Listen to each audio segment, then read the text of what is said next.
प्रिय विद्यार्थियों, हमने बजट एवं बजटन का जो पार्ट प्रथम है उसका अध्ययन हमने पिछले वीडियो में कर लिया है। आज हम जो पढ़ेंगे वो ये है बजट एवं बजटन पार्ट 2। तो इसमें हम बजट से संबंधित जो शब्दावली है उसके बारे में पढ़ेंगे, यानी कि बजट टर्मिनोलॉजी। तो हम देखते हैं कि जो बजट पद्धति है और बजट पद्धति में जो भाग लेने वाले व्यक्ति हैं, तो बजट में जो बजट पद्धति में भाग लेने वाले व्यक्ति हैं उनके कार्यात्मक उत्तरदायित्व हैं। उन कार्यात्मक उत्तरदायित्वों को निश्चित करने का कार्य किया जाता है बजट में। इसके अंदर क्या होता है कि जो बजट से संबंधित जो सदस्य हैं, तो उन सदस्यों की संस्था में उनकी स्थिति और दूसरों से उनके संबंधों की जानकारी जो है वो इसके माध्यम से उनको प्राप्त होती है। तो विस्तृत रूप से हम देख लेते हैं कि बजटन पद्धति में भाग लेने वाले व्यक्ति के जो कार्यात्मक उत्तरदायित्व हैं उनको निश्चित किया जाता है। और ऐसा करने से क्या होता है कि जो सदस्य हैं उनको संस्था में उनकी स्थिति और दूसरे सदस्यों से उनके संबंध हैं उनकी जानकारी प्राप्त हो जाती है। और बजट के लिए संपूर्ण क्रियात्मक जो उत्तरदायित्व होता है वो मुख्य वित्तीय अधिकारी को सौंपे जाते हैं और उसे बजट अधिकारी या बजट निदेशक भी कहते हैं। अन्य जो कार्यात्मक प्रबंधक होते हैं जैसे विक्रय प्रबंधक है, उत्पादन प्रबंधक है, कार्मिक प्रबंधक है आदि, अपने विभागों से संबंधित बजट तैयार करने के लिए उत्तरदायी होते हैं। लेखापाल की इन बजटों, विशेषकर लागत बजटों को तैयार करने में महत्वपूर्ण भूमिका होती है। इसके लिए बजट समिति बजट अधिकारी के कार्यों की प्रकृति तथा बजट में जो महत्वपूर्ण जो टर्मिनोलॉजी होती है उससे हम आपको अवगत करवाते हैं। तो सबसे पहले और जो सबसे महत्वपूर्ण है वो ये है बजट समिति, या हम उसको बजट कमेटी भी बोल देते हैं। तो व्यवसाय है उसका आकार छोटा, बड़ा और मध्यम कुछ भी हो सकता है। तो जो बजट तैयार किए जाते हैं वो हमेशा जो व्यवसाय का आकार होता है उस व्यवसाय के आकार को ध्यान में रखते हुए ही वो तैयार किए जाते हैं।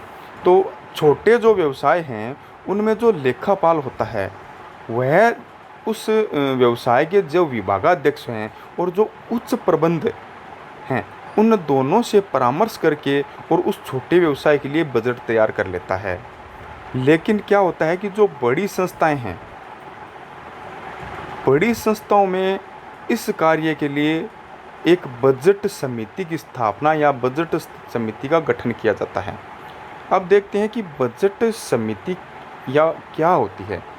बजट समिति जो होती है वह एक उच्च अधिकार प्राप्त निर्णयात्मक निकाय है। जो उपक्रम हैं उसके प्रमुख क्षेत्र हैं उनके लिए वह बजट तैयार करने का कार्य करती है। बजट समिति है वह बजट की प्रक्रिया है उसका निर्धारण करती है कि हमें किस प्रकार से बजट का निर्माण करना है। इसके लिए वह कौन से उसको डाटा चाहिए उनका संकलन करती है और उन संकलित किए हुए डाटा हैं उनका समन्वय करती है।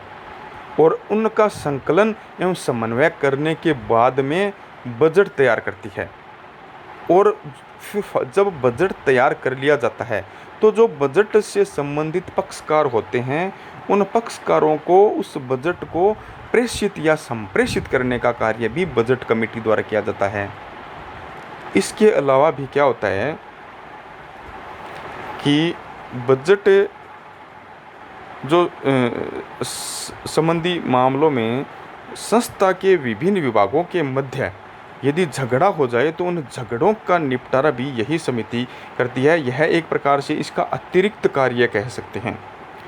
फिर समिति में जो सदस्य के रूप में विभिन्न विभागों के अध्यक्ष सम्मिलित होते हैं जो बजट समिति होती है, उस बजट समिति का जो अध्यक्ष होता है वह मुख्य अधिशासी अधिकारी यानी चीफ एग्जीक्यूटिव होता है। और इसमें जो सदस्य होते हैं विक्रय प्रबंधक, उत्पादन प्रबंधक, मुख्य अभियंता, कोषाध्यक्ष तथा लेखापाल प्रमुख हैं। यह इसके सदस्य कहलाते हैं। अब हम देखते हैं कि बजट जो समिति होती है उसमें उसके कार्य कौन कौन से हैं। कभी कभी क्या होता है कि एक विशेष प्रकार की बजट समिति भी बनाई जा सकती है, जैसे उत्पादन बजट समिति या विक्रय बजट समिति। अब हम देखते हैं बजट समिति के कार्य कौन से हैं। विभागों में जो बजट अनुमानों को प्राप्त करना तथा उनकी समीक्षा करना, यह इसका महत्वपूर्ण कार्य है। अब हम चलते हैं कि बजट समिति का दूसरा कार्य क्या है। दूसरा कार्य यह है कि व्यवसाय के आधारभूत उद्देश्यों को ध्यान में रखते हुए बजट अनुमानों की जो विसंगतियां हैं उनको दूर करके उनमें संशोधन करने का कार्य बजट समिति के द्वारा किया जाता है। तीसरा कार्य है बजटों के संबंध में सामान्य नीतियों को निर्धारित करने का कार्य करना। फिर चौथा कार्य है बजट को संचालक मंडल के समक्ष यानी जो बोर्ड ऑफ डायरेक्टर होते हैं उनके सामने अंतिम रूप से स्वीकार करना तथा उसमें आवश्यक संशोधन करना, यह बजट समिति का कार्य है। फिर आता है पांचवा कार्य है कि वास्तविक जो निष्पादन से संबंधित प्रतिवेदन हैं उनको प्राप्त करना, उन पर विचार करना और उनकी बजट अनुमानों से तुलना करने का कार्य भी बजट समिति के द्वारा किया जाता है। फिर आता है छठा कार्य है कि वास्तविक निष्पादनों तथा बजट अनुमानों के अनुकूल एवं प्रतिकूल जो विचरण हैं उनका अध्ययन एवं विश्लेषण करके उनके कारणों को निश्चित करना कि यह इनमें जो विचरण आए हैं वह किस कारण आए हैं, उनको निश्चित करने का कार्य भी बजट समिति के द्वारा किया जाता है। फिर हम देखते हैं कि तुलना के आधार पर जो परिणाम प्राप्त हुए हैं उनको ध्यान में रखते हुए जो कर्मचारी हैं उनको सुधारात्मक अनुशंसा करना। फिर आता है आठवां कार्य है इन कार्यवाहियों के परिणामों का अध्ययन करना एवं उनके अनुरूप जो बजट के लक्ष्य हैं उनमें परिवर्तन करने का कार्य बजट समिति के द्वारा किया जाता है। अब हम पढ़ते हैं बजट अधिकारी के बारे में। बजट समिति के बारे में पहले हमने जो पढ़ा है, बजट समिति क्या होती है कि एक गवर्निंग बॉडी होती है, यानी कि एक शासकीय इकाई है। कार्यकारी इकाई बजट अधिकारी होता है। जो इसको कार्य रूप में परिणित करने का कार्य करता है वह एक बजट अधिकारी होता है।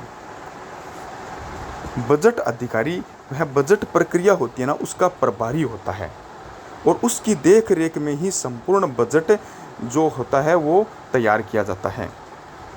बजट अधिकारी या प्रभारी नियंत्रक या मुख्य लेखापाल को अपना प्रतिवेदन प्रस्तुत करता है। यह महत्वपूर्ण बात है कि जो बजट अधिकारी है या जो प्रभारी नियंत्रक या कंट्रोलर है वह अपनी जो रिपोर्ट है वह मुख्य लेखापाल यानी चीफ अकाउंटेंट को ही प्रस्तुत करता है। अब हम देखते हैं कि बजट अधिकारी है उसके कार्य क्या क्या हैं।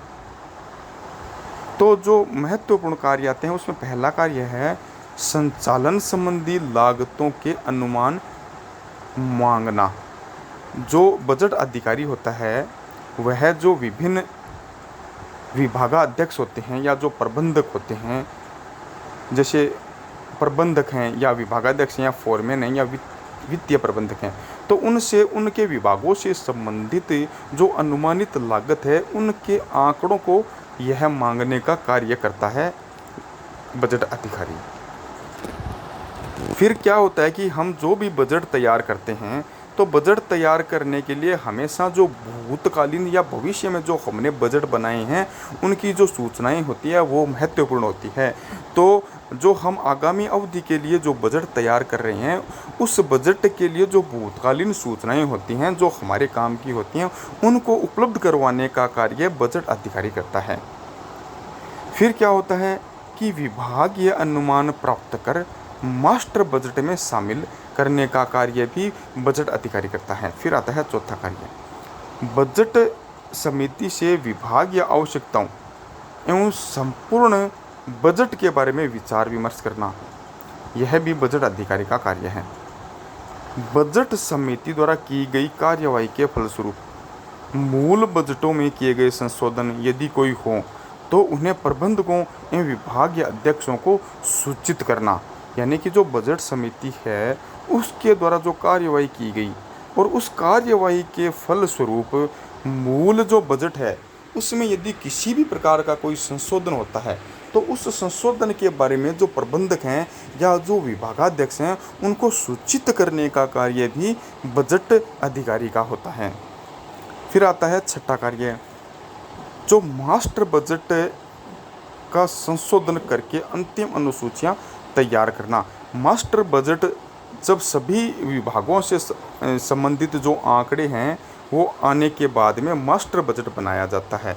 यदि उस मास्टर बजट में कुछ संशोधन करना आवश्यक हो तो उस संशोधन करने के बाद जो अंतिम अनुसूचियां तैयार की जाती है वह बजट अधिकारी के द्वारा ही तैयार की जाती है।